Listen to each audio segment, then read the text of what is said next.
to bring down the price of electricity that is fed to the grid. Though one of the problems that we see with this current feed-in tariff policy is that the bidding takes place at one point and then it takes place in another point in 1 year later. So there's a lot of activities in industry that takes place during after the time of bidding or when the deadline is to put the power plant to the grid, and there's quite a period when things are calm in the country.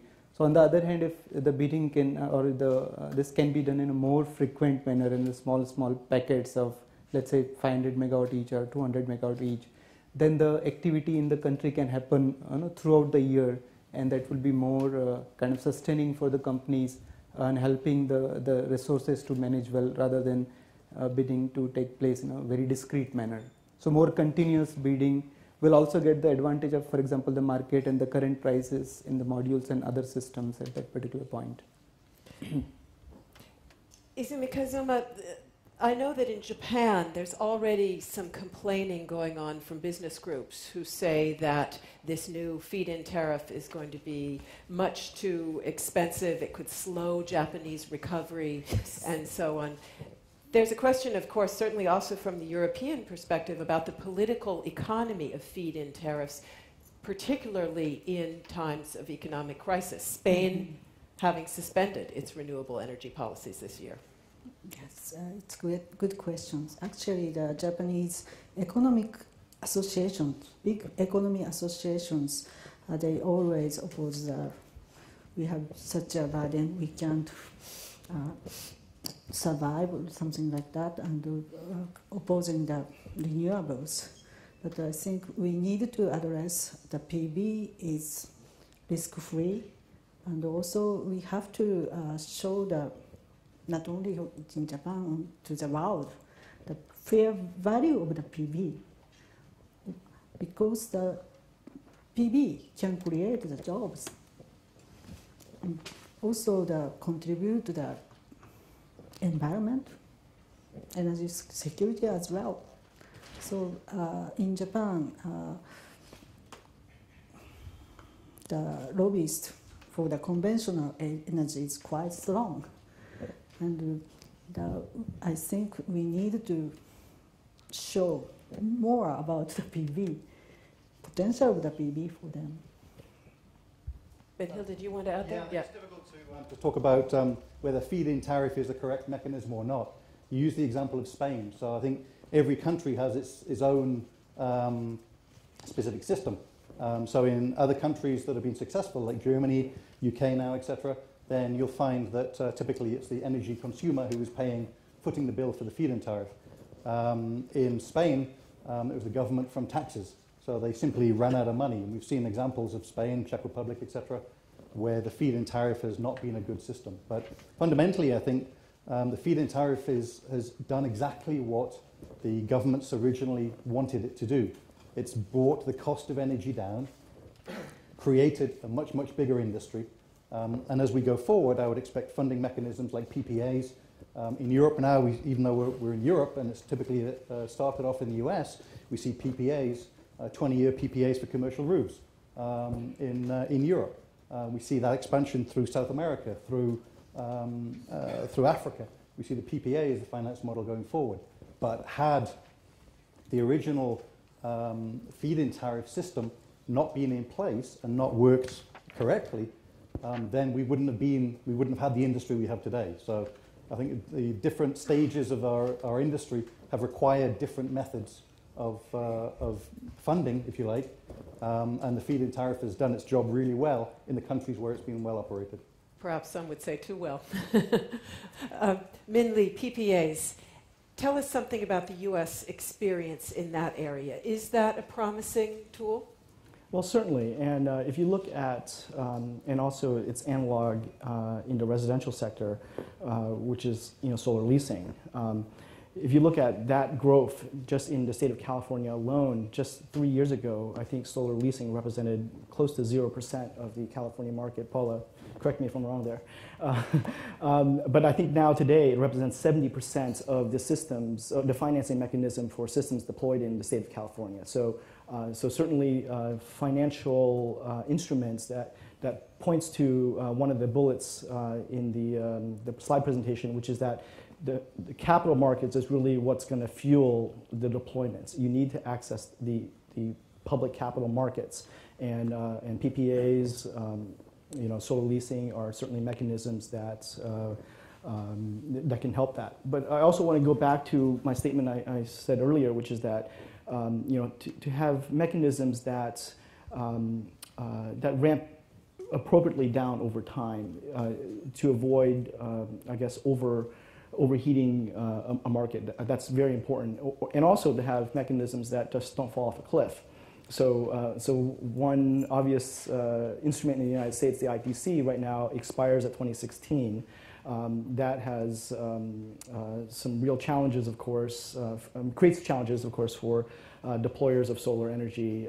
People who are signing contracts, now or in the next couple of years for delivery in 2016 and beyond, that's going to be a problem. So having, and we've seen that, of course, with the wind industry, with the production tax credit that's renewed 1 year or not the next, et cetera. So having policy mechanisms that are predictable many years out is a very important instrument that policymakers should use.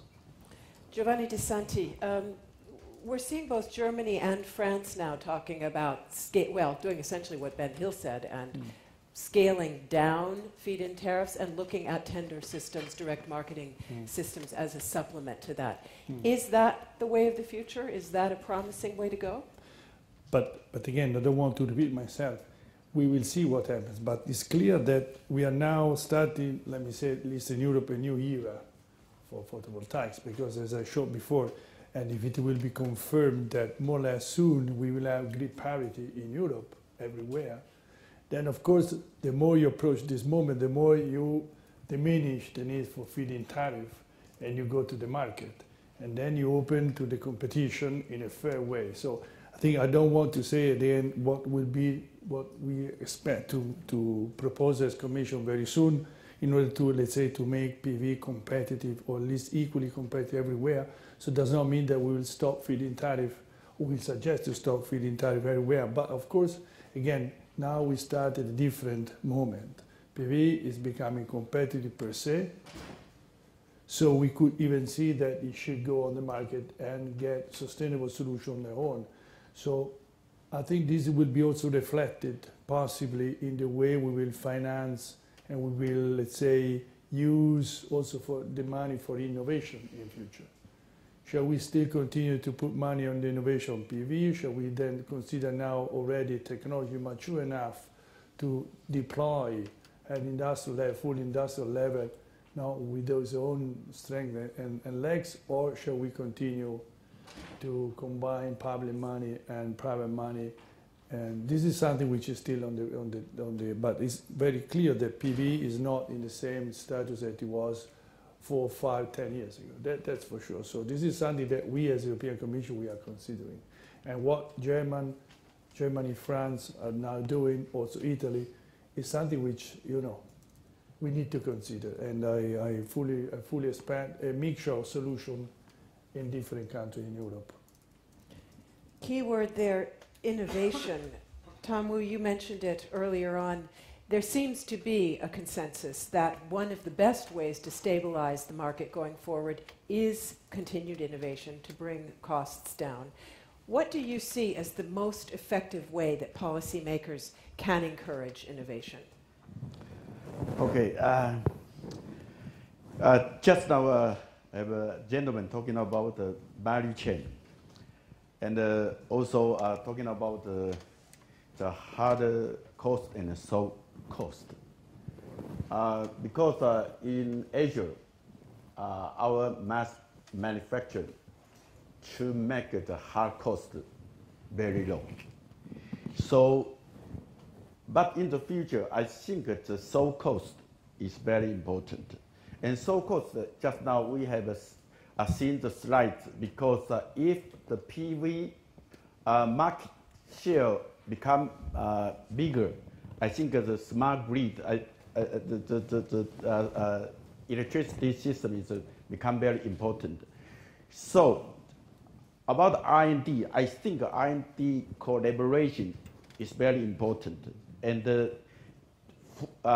from the value chain point of view, I think in the whole value chain, from upstream to downstream, I think every country and every area can find their competency there. So if we can do a lot of collaboration, we will make the PV market, the PV industry become better and better. Then we can meet our goal maybe in 2030 or 2050. That's a laudable ambition. Is it realistic in an industry that at the moment is so competitive and, at least in some segments, really fighting amongst itself? I put that to the panel at large. Anybody want to take a shot? Innovation is the only way forward. So one of colleagues described the fact that the cost was much lower in Germany than in France or in the United States. That's also about installers and things like this. But so why are the Germans so much better, so much cheaper in installation? It's innovation. They've been doing this. They thought about it. They thought, I've got to go on the roof. I need to do something different. I need to get the time on the roof down to X hours. And that's why the Germans lead in these innovations. But that's all about innovation. Getting the efficiencies of solar cells up. Clearly, that's an innovation. Going forward in the future, it's not necessarily solar cell or solar module innovation that is important for us. As we go forward, there are technological barriers. And at the last EPIA AGM, we had the DG of energy there, which shows progress. It wasn't the DG of climate, DG of energy, basically saying, you guys have made it economically, almost. Now you've got to sort the technological problems out. So ultimately, solar feeding into the grid is not a reliable, necessarily